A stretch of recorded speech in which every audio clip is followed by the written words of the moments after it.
Thank you all for coming out. It's a pretty day.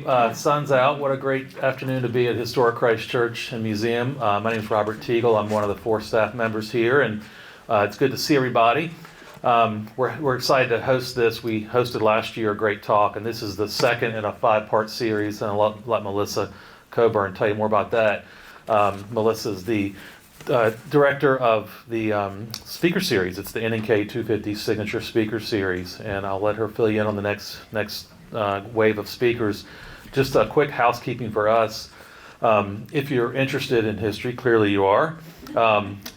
We are always happy to have more volunteers, and our spring training is April 8th, 9th, and 10th. If you want to come out, we don't.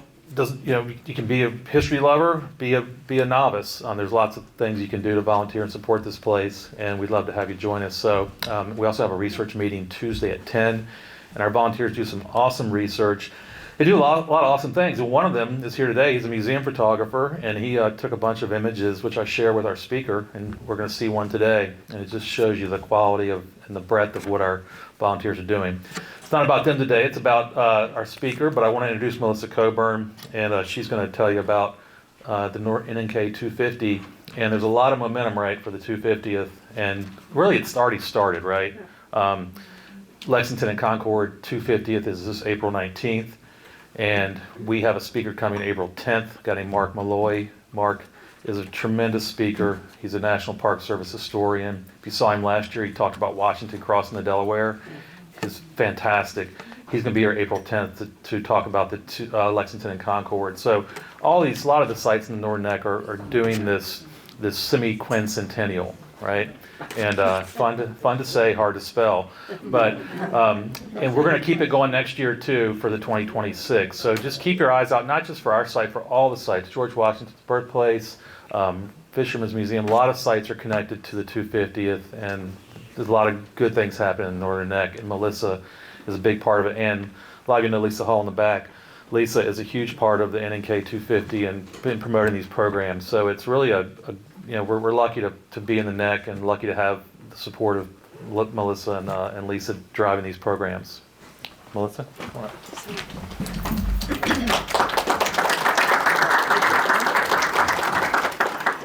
Good afternoon, everybody. On behalf of the Northern Neck National Heritage Area and the Northern Neck 250 Coalition, it's my pleasure to welcome you to the second event in the 2025 Signature Speaker Series. The speaker series focuses on Revolutionary era war history in the Northern Neck and is part of a 4-year commemoration of the birth of our nation. Our theme this year is We the People. We the People is a powerful foundational phrase in our culture. It's symbolic of an ever-changing idea about belonging and the essence of our collective identity as Americans. Dr. Jennifer Van Horn is with us today to share her perspective on We the People by exploring how the acquisition of goods by early American consumers helped form a new civil society on the margins of the British Empire.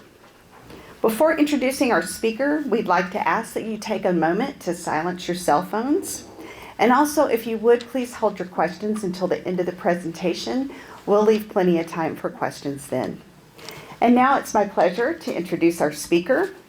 Dr. Jennifer Van Horn is an associate professor of art history and history at the University of Delaware, where she specializes in the fields of American objects and landscapes, material culture, theories and methodologies, museum studies, and the contested production of historical memory.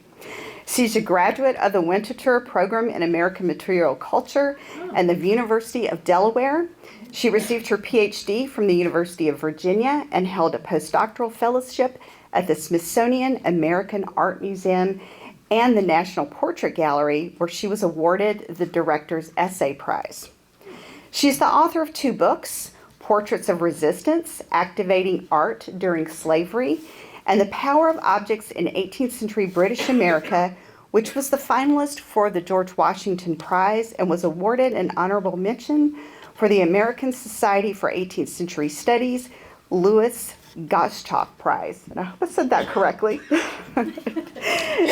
She has also published articles in the Art Bulletin, American Art, Early American Studies, and the Winterthur Portfolio. Before joining the University of Delaware, Dr. Van Horn worked as an assistant curator at George Washington's Mount Vernon and also taught at George Mason University and the Smithsonian MA program in the History of Decorative Arts. Please join me in welcoming Dr. Jennifer Van Horn.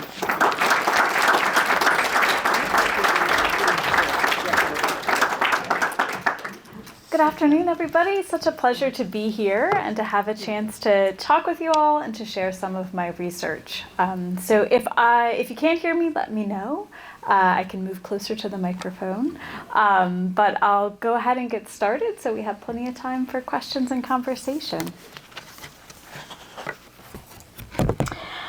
Sorry, before I do that, and this is why I write it down, I wanted to extend my thanks to Melissa for the invitation to be here, to Lisa for the help in getting me here logistically, and to Robert for being so kind as to share some materials in advance of getting to talk to you all. So there we go. Thank you. So I wanted to start with a pretty canonical portrait, and that's this image of George Washington, painted in the last year of his presidency by the now famous portraitist Gilbert Stuart. And this is an image that has really come to represent the birth of this new American nation. And certainly the political and military events in which Washington played an instrumental role were critical for the birth of the United States. The break from Great Britain, the Revolutionary War, the formation of a new government, and eventually a constitution. But in my larger research and in my talk today, I want to explore the vital role that material objects, what we might think of as things, also played in making this American nation.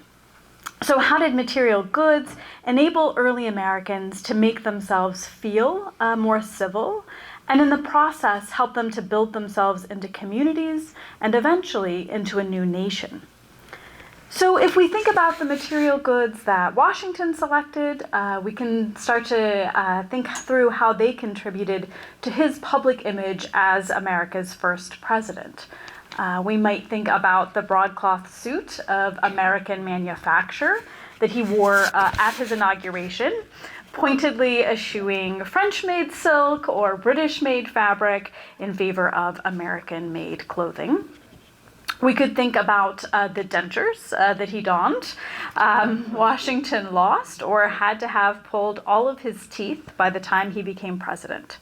So those dentures helped to restore his voice, his ability to speak clearly, and to help to restore the illusion of physical vitality, as necessary for a politician then as now.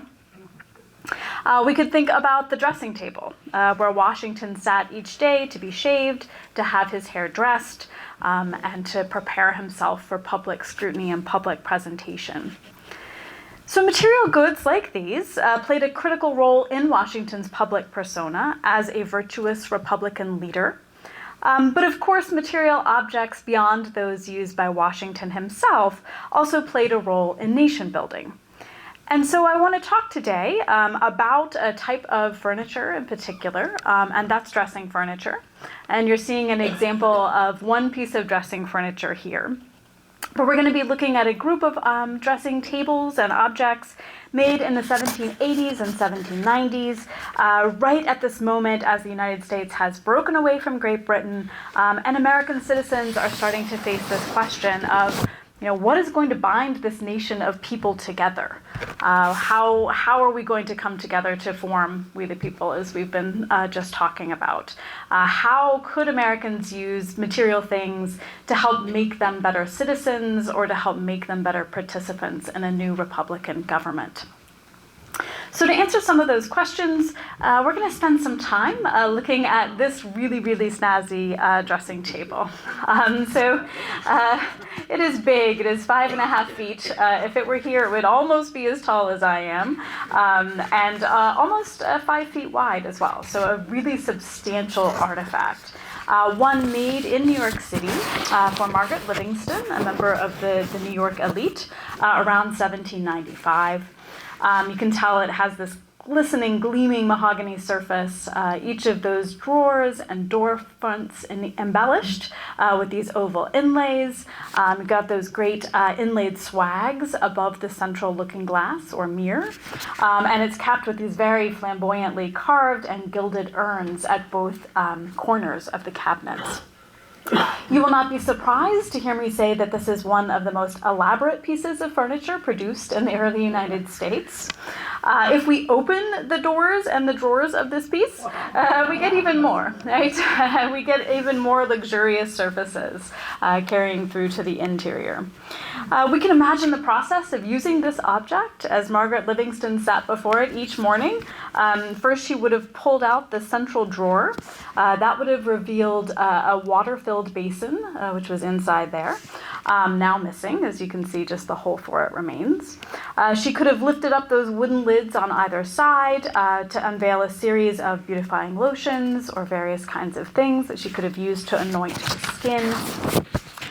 Next, we can imagine her opening that upper case, the cabinets situated on either side, and from there being able to access these little tiny, the TV doesn't like my little red dot. Okay. I'll just do it this way. I'm just talking about those guys. Being able to access those little tiny compartments that you're seeing hidden initially inside the doors of the cabinets on top. So when we look at this from the outside, none of the materials that Margaret Livingston would have needed to get ready each morning were immediately visible on her table surface, right? Everything had to be obtained from inside that piece of furniture. So I'm really interested in why that is. Why was there so much money and attention made in order to make the kind of secrecy about what was on the inside of Margaret Livingston's table? What is the purpose of having this really complicated apparatus with so many unfolding parts? It's worth saying that Margaret Livingston's is an amazing example, but there are lots and lots of pieces of dressing furniture that are produced in the United States or used in the United States in this period. So she was definitely not alone in her purchase of an expensive or elaborate dressing table. This one comes from Charleston, South Carolina, made by the cabinet maker William Jones around 1785. So shorter, more the size of a chest of drawers. However, the quality of the materials of this pretty equal to that in the Livingston table. In this case, you get this really wonderful use of the mahogany grain to give you this kind of flame that moves across the front facade of the dressing chest. And the top drawer, if we were to open it, is outfitted as a dressing drawer. So it's equipped with a ratcheting looking glass, so you can raise it up or down, 12 rosewood lidded compartments, all kinds of partitioned openings, everything an elite Charleston woman would have needed to prepare herself for the day. We also see these in places like Virginia, so just to say that some of the most intricate dressing furniture used and sold in the new United States, both before and after the American Revolution, was imported from England. And that was the case with this dressing chest, which George Washington purchased in 1757, and which is still in the collections at Mount Vernon. This is sort of similar to the one you just saw, to the Jones test, that's serpentine front and similarly outfitted on the top with one of those dressing drawers. So this was imported from London, and we see, if you look at newspapers from this period, all sorts of advertisements for dressing chests, dressing tables, dressing glasses, all being imported from England and purchased by wealthy new Americans. That's also the case if we think about the Carter family, which is a little bit closer to home to us today.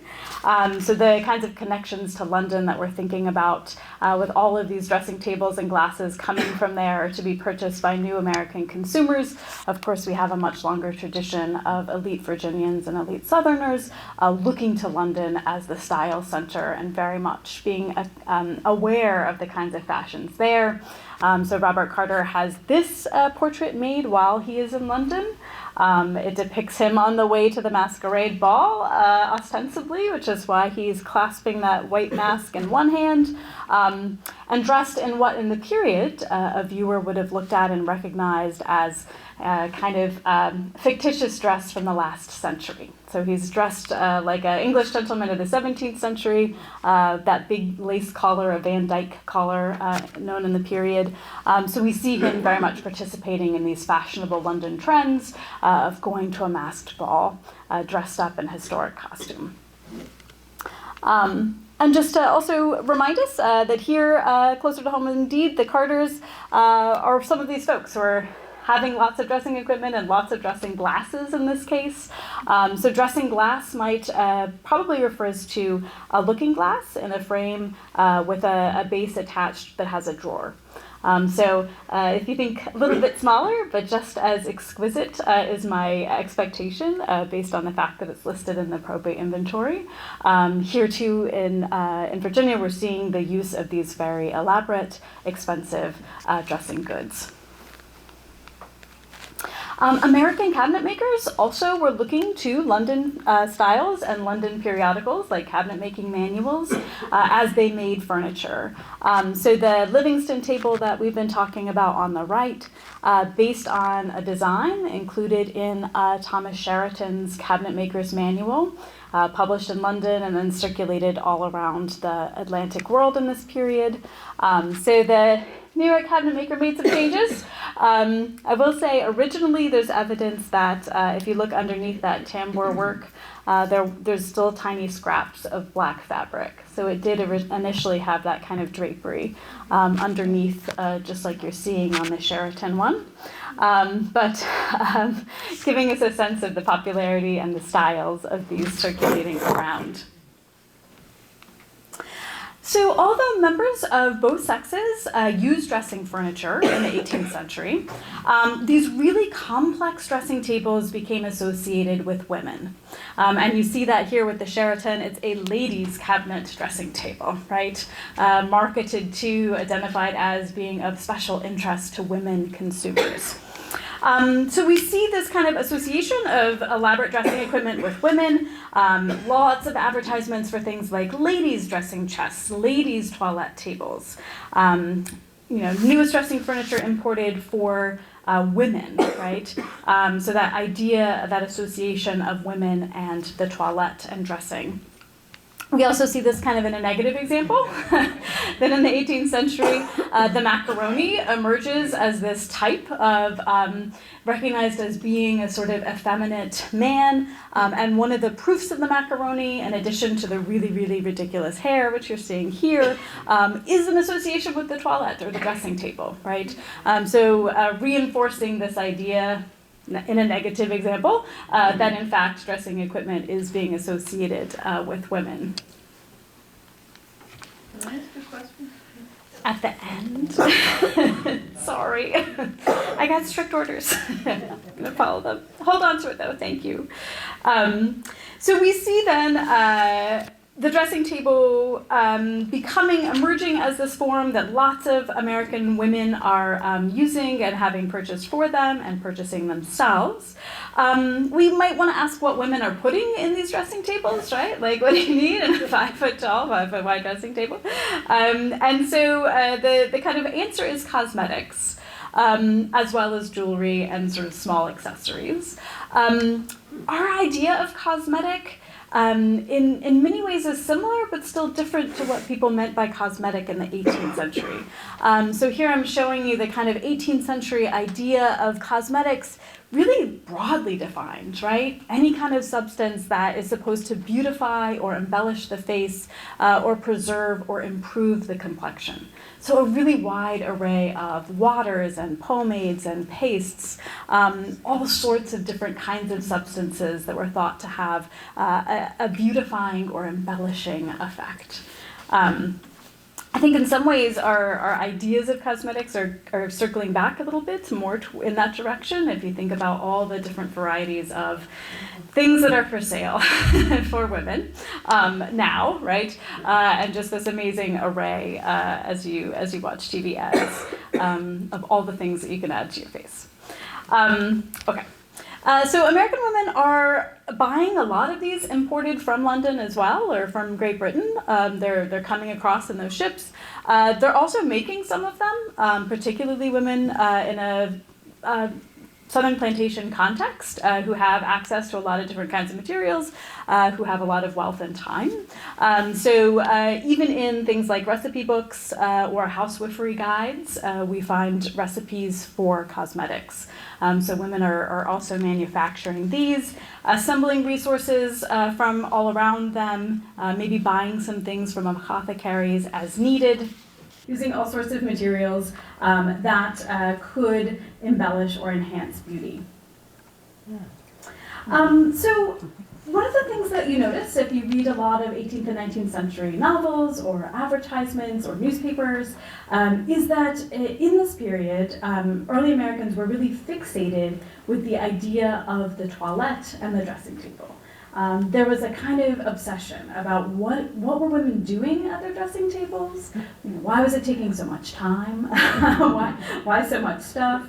But also a kind of fear, right? Like what kind of transformation is happening as women, in the words of the period, paint their faces, right? As women kind of apply things to themselves.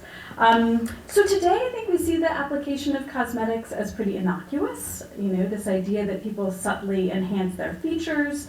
But cultural critics in the 18th century really thought or argued that women, by applying cosmetics, potentially did more than just enhance natural beauty. They talked about this as the creation of a new face, right? Women painting, quote, lips, cheeks, and eyebrows by their own industry. So this idea that cosmetics could dramatically change identity as well as enhance. And part of that is about the ideas the 18th century people had about the power of the skin.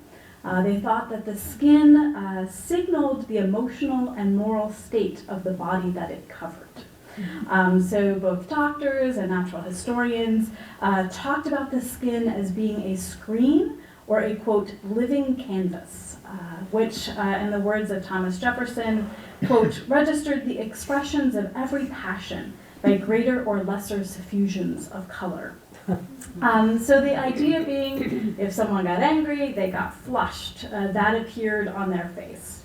But not just as a momentary kind of change.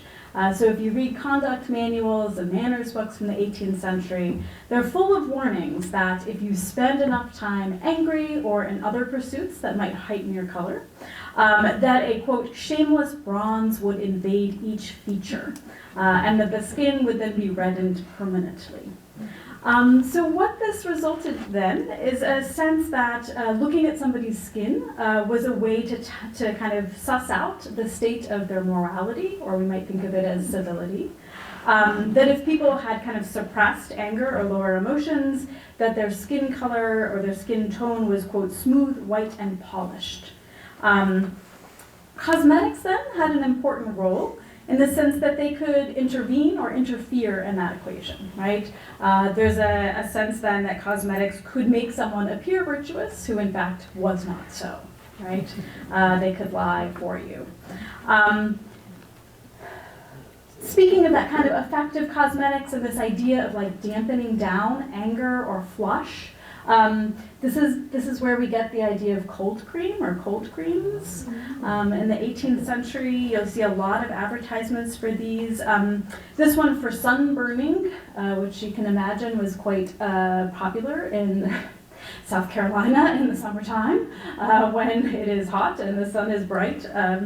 But the idea being cold creams or cooling creams had ingredients that were supposed to dampen down the humors or cool the humors. So things like melon, beans, cucumbers, and milk, all things that were thought to reduce heat and leave the skin, quote, cool and smooth, right? Okay.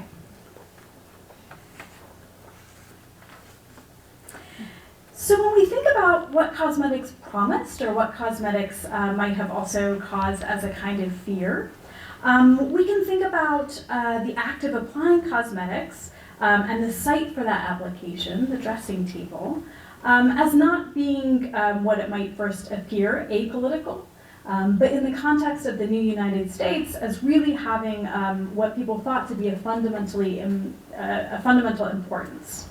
So the idea being that in the time after the Revolutionary War, we have this formation of a new political republic.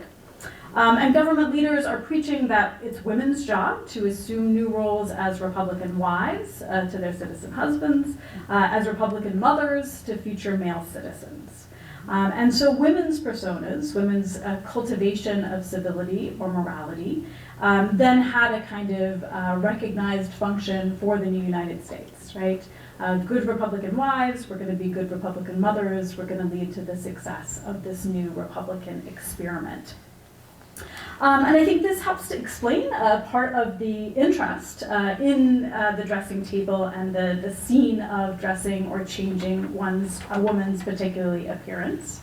To give you a kind of sense of the idea of a public role being tied to a woman's preparation for it at the dressing table, I'm giving you a British example, which I recognize is the opposite side of the political divide in this moment, but a shared kind of cultural idea about the power of women to shape themselves into becoming important political leaders using the dressing table.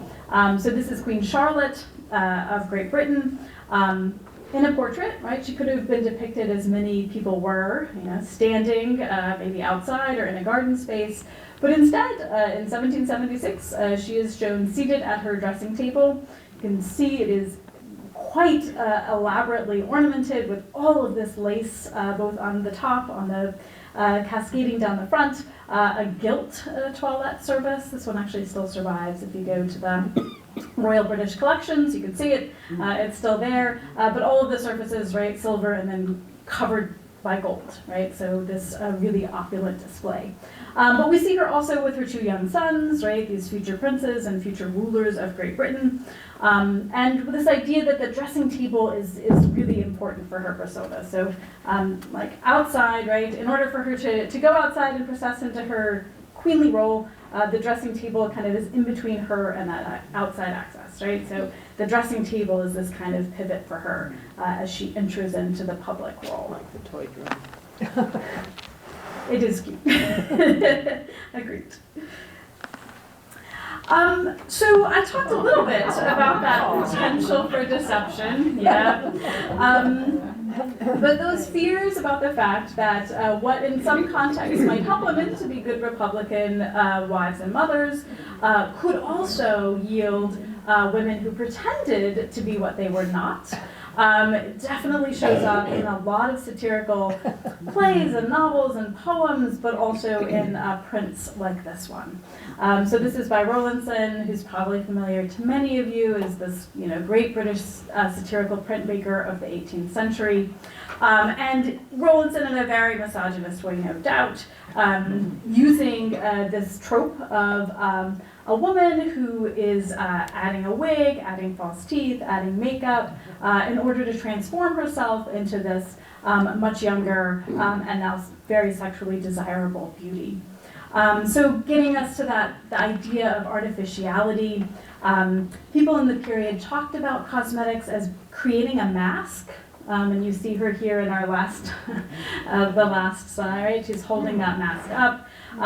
So cosmetics being a kind of, quote, covering sheath or veil under which the passions might have their play without being perceived. So that danger, again, of inside and outside maybe being different. People in the period also compared women who used cosmetics to counterfeiters. And I'm showing you two pieces of counterfeit currency. Not very good counterfeit currency, as you can tell by looking at it. But women are, the period writers claim that women are counterfeiters because they're painting these false faces, like counterfeit currency then, right? Like trying to circulate and lure people who are not aware of their poor character. Who can't discern it from looking at the outside. We even see people like Benjamin Franklin telling female readers of his publications to, quote, shun all deceiving arts. The heart that's gained by craft alone can never be long retained.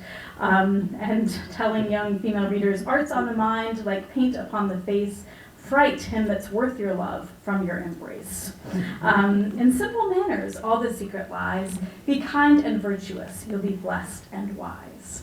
Similar American political leader injunctions, don't be counterfeiters, let true virtue shine. As we think about the kinds of tensions around women and furniture, cosmetics and deception, I want to give you one kind of really infamous example from the 18th century, and that is the Rudd-Perot scandal. This dominated newspapers in Great Britain and in the about to be United States in 1775. Right, so 1775, a year you think, there's a lot happening. There's a lot of political events being reported. And yeah, people were talking about those, but also, if you read a lot of these newspapers, they were obsessed with the Rudd-Perot scandal. So this was sort of the celebrity gossip that was occupying people on both sides of the Atlantic. Here you're seeing the woman at the center of this controversy, Mrs. Margaret Caroline Rudd. She was accused of being the key character in a counterfeiting case. That case eventually ended in 2 executions. Rudd herself was found to be innocent, though she ended up being called upon to testify. So Rudd, her common-law husband Daniel Perot, his twin brother Robert, all were accused of forging bonds from a wealthy Londoner, using them to defraud lenders out of tens of thousands of pounds. So first she testifies against them, then they implicate her, she's forced to testify, and then at the end they are executed. I know, and they're twins, right? It's just sort of, you can see why people in 1775 were buying those papers and turning those pages. So people were obsessed with the question of whether Margaret Rudd was really innocent, or was she in fact what the brothers claimed that she had been, which is somebody who had, in their view of events, led them into this counterfeiting by accident, right? So they painted her as the villainess responsible for this entire scheme. Newspaper reports reported whenever she appeared in court exactly what she was wearing, her bonnets, her types of hats, her dresses, and you can see also engravings made of her, right? So people were obsessed with not only was she a villainess, was she innocent, or what was she wearing, right? As they debated these ideas. She is so famous that Hepplewhite includes a dressing table named after her. So this is one of those cabinet-making manuals. It tells us that, in fact, it is named after Margaret Rudd, the woman at the center of this controversy. Supposedly, it is based upon her dressing table. No evidence that this is the case. But it is Hepplewhite claims that it is, quote, of curious construction, and that it had been made specifically for her. So he also touts this as the most complete dressing table ever made, possessing every convenience which mechanism or ingenuity can supply. You can tell it has a really capacious central dressing drawer, but it also has dual dressing drawers on either side of that. That swing out from the table with looking glasses that then pop up into a vertical position when the drawer is opened. You can get a better sense of this furniture form if we look at one that has been made according to this model. And this is it. It was made by Thomas Scott based on that design. So you can see the central dressing drawer isn't fully pulled out, but you have those dual looking glasses on either side. We can think about the kinds of duality that people were talking about with Margaret Rudd, right? Is she the mastermind? Is she a criminal? Is she an innocent woman? This idea of duality and deception, right? There's 2 separate dressing glasses, 2 separate sets of dressing equipment, this sort of bifurcation, like good and evil, all kind of built into supposedly the dressing table based on Margaret Rudd's. We also get a sense of just the surprise and deception of the piece, right? So if you looked at this in somebody's house, it looks pretty innocuous. You wouldn't necessarily have any idea what was inside. But of course, out pop all of these things, right? All of them swinging out and popping out at you, but being hidden inside this very smooth, very clean exterior. That sense of kind of discrepancy between what we see on the outside and what's on the inside, about sort of misleading somebody about what a dressing table contains, is, I think, also present in the early American dressing furniture that we've been looking at. So if we kind of keep the Margaret Rudd table in mind and look at early American dressing furniture, it works in a similar way to kind of deceive the viewer about whether something is inside or what exactly is inside. So if we go back to something like our dressing chest, right? As you look at this, you would have had no idea that there was a dressing drawer in that first drawer. It looks identical to other regular chests of drawers, so the top drawer just being a regular drawer, that were made by the same cabinet maker. So there's no clue from the outside of our chest of drawers that all of that stuff is inside, unless you already knew, right? We see that kind of idea of deception as well on a later Charleston dressing chest. This one, if you look at it, it looks like it's actually 3 drawers across, right? But they're all one single drawer, right? So you can imagine trying to pull out that drawer on the left, thinking it's a tiny drawer, and nope, in reality, the whole thing would have come out, right? So this idea of sham drawers, or drawers that are kind of disguised or make pretend, complete with locks and handles and all the bells and whistles, is true of a lot of this early American dressing furniture. Particularly this one, this is one of my favorite examples. This is from Connecticut region. It might be hard to tell, but they've popped up the looking glass, right? So that would have originally gone flat. And then the 2 sides cross back over to form the top, right? So if you didn't know that this was how this piece of furniture worked, it would be very difficult to sort of discern that none of the drawers on that front facade are real, right? Those are all fake. The only way to access is from the top. And you can tell, I love this, that somebody on that second drawer from the left, that drawer handle is missing, right? They were convinced. If we just pull harder, there's going to be a drawer that comes out here. So that idea of divorcing the outside and inside, of hiding the way to get to the things that were in the interior, I think definitely brings us to something like Margaret Livingston's table, right? Which that totally smooth facade, you have no idea what's going on inside. This very, very appearance of simplicity with a lot of complexity and trickery. We also get that idea if you think about the kind of layers of containment or concealment within dressing furniture. So this is a detail of that William Jones chest from Charleston.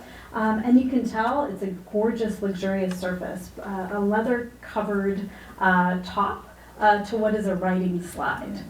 So you could have pulled that dressing drawer out, you could have accessed the contents, but also if you wanted to write a letter, you could have, there's a little indent there for your finger, you could have just pulled out the writing slide and used that as a writing surface. But it also works as a kind of box, right, or a sort of case. It's a screen that keeps somebody from seeing exactly what is in the dressing drawer below.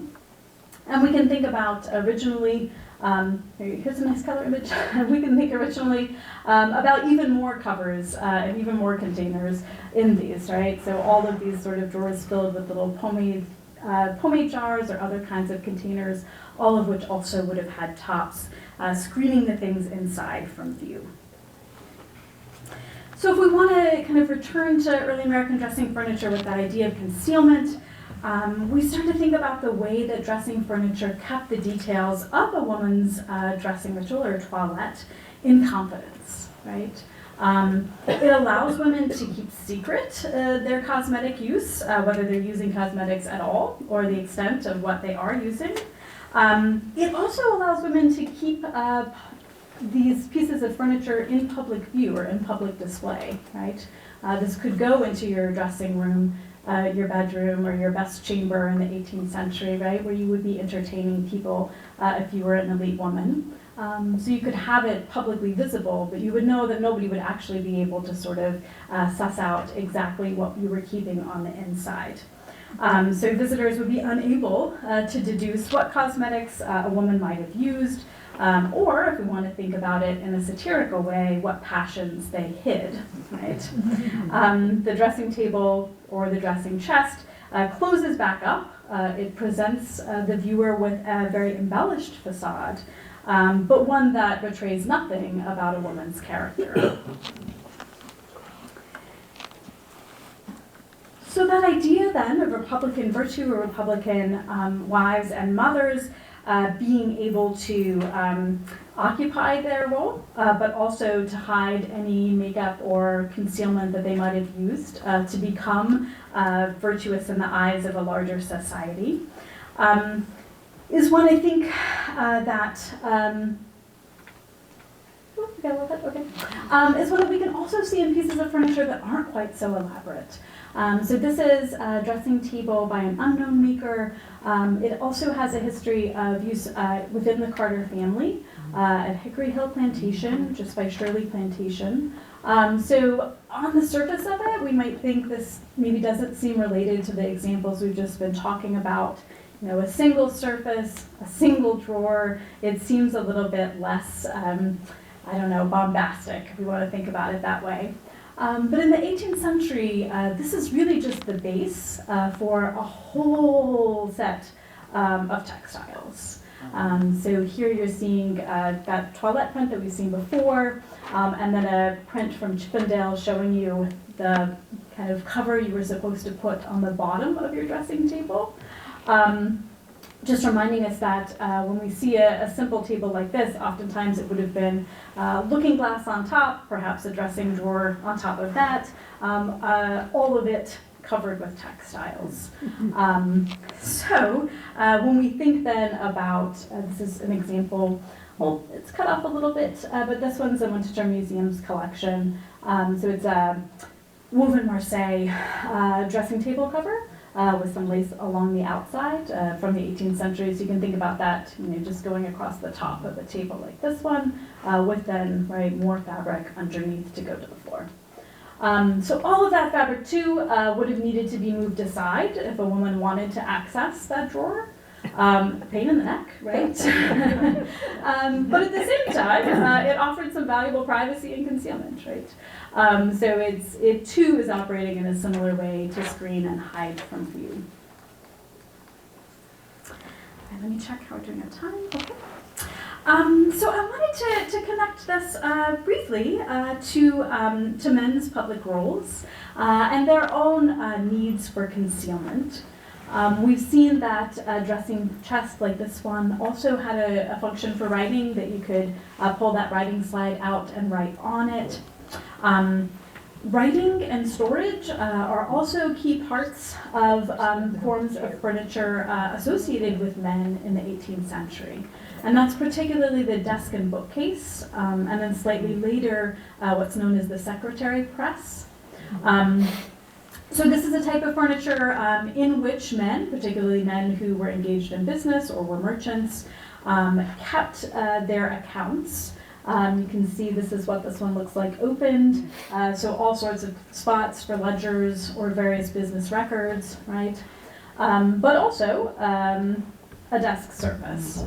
So if this pulls down, you have space for all your pens and your ink, space for all your letters to go conveniently in. I hope, though, that having just looked at all of our deceptive dressing furniture, you're noticing how you access those compartments. Which is to say, the top of those two drawers is totally false, right? And so the way that you get at the writing equipment is very similar to what we've been seeing with the dressing table, right? You don't know it's there unless you know it's there, right? This should also be reminding us a little bit of our dressing chest because it's made by William Jones, the maker of our Charleston dressing chest. Right around the same time, and it's got that really similar gorgeous crotch-grained mahogany running on both doors, right? So really similar to that dressing chest, both in formal qualities, but also in function in terms of kind of deception and hiding. The kind of purpose then of desks like these, a series of these kind of interior spaces that were fictive, that people couldn't tell were there. For a merchant or a man of business, right, those center prospects, those little doors in the center, oftentimes used to store money or notes. Those are then related to the kind of business function of a piece like this one. The correspondence housed inside, right, oftentimes detailed business transactions that somebody didn't want to share publicly, maybe prices of goods in different locations, or news about some potential business partner's creditworthiness or lack of creditworthiness. We can also think about the way in the 18th century that a man's accounts were supposed to constitute an exact picture of his current worth. So if a creditor, for instance, called out another merchant and said that they thought that they were falling into debt, the merchant had to then produce all of their accounts to say, no, here's all of my records, this is what I'm missing, this is what I'm good for, anybody can see it. So accounts were supposed to be visible and presented if somebody was in a business question. At the same time, right, merchants or businessmen didn't want those being publicly visible to anybody who might wander through a space, right? So I think that when we look at pieces of furniture like this, then we're seeing a similar need for a public facade, but also some private knowledge. That kind of tension between making things immediately visible to everybody, as a good Republican citizen should, right? They should be transparent. But then at the same time, the need to screen some information or some parts of oneself in order to be civil, right? Just to kind of give you an example, again, related to the Virginia area, and in this case, the Harrison family, who has close ties with the Carter family. Ann Carter, daughter of Robert King Carter, marries Benjamin Harrison. This is a piece associated with Benjamin Harrison, who is also a signer from Virginia. So we're seeing that kind of crossover between personal and political and business, all kind of coming together around objects like this one. And if we wanted to think even in relation to some smaller objects that I think have some similar ties, we could think about something like this, a writing desk owned by Robert Carter III, which is here. And now that we've talked a lot about opening and closing and secrets and hiding, as I look at a piece like this, I do think about the needs as a person who's traveling and has papers that one wants to keep private, has perhaps money that one wants to keep private, right? Those all being housed inside this very beautiful and yet so simple box, right? And again, here, a prominent lock. It's sealed, it's all inside, it's safe, but it can all be opened up as needed, right? Okay, so I want to bring us back to where we started in some ways. This idea that George Washington and the objects and things that he and other elite Americans had as they thought about how to build a civil society, how to build an American republic, was one that relied on public presentation, but also concealment. That we can think about the ways that interiority developed alongside republicanism, secrecy along with democracy, the individual along with the anonymous. This is particularly true, I think, in relation to Washington because of the attention that gets placed on Washington's body as the first presidential body. And if we look at his dressing table, it is one that shows a tremendous amount of care and attention being placed on a site for public preparation, but also, I think, on secrecy. So Washington purchases this from the outgoing French ambassador to the United States, the Comte de Moustier. So it is of the newest French style of the late 1780s, early 1790s. You will not at all be surprised when I show you the next slide, which is how it opens. So the whole top comes up, there's a looking glass underneath. This is a marble-covered surface because easier, right? Easier to protect from spills, from any sorts of damage, a place where you could put your basin to be shaved, right? So it has some utility, but also a quite luxurious material. And ample drawer space, right? So this is from the Mount Vernon vlog, but it's showing you there's a writing slide that pulls out. This whole piece can come up and be its own separate little cosmetic box, right? So really similar to the kinds of things that we were talking about Republican women using in this period as well. And having talked about Washington's dentures at the beginning, I think it's worth thinking about their presence here, right? So if we think about what Washington is keeping in his dressing table, the dentures are a good candidate, yes? And in the 18th century, we talked a lot about skin as being seen as an indicator of morality. So too were teeth. Folks talked about teeth being the ornament of the mouth. The sign of having bad teeth and lots of cavities was supposed to indicate overconsumption of sugar, lack of morality, and therefore not having one's teeth, right, became not only an impediment to clear speech, but also supposedly a mark of poor morality.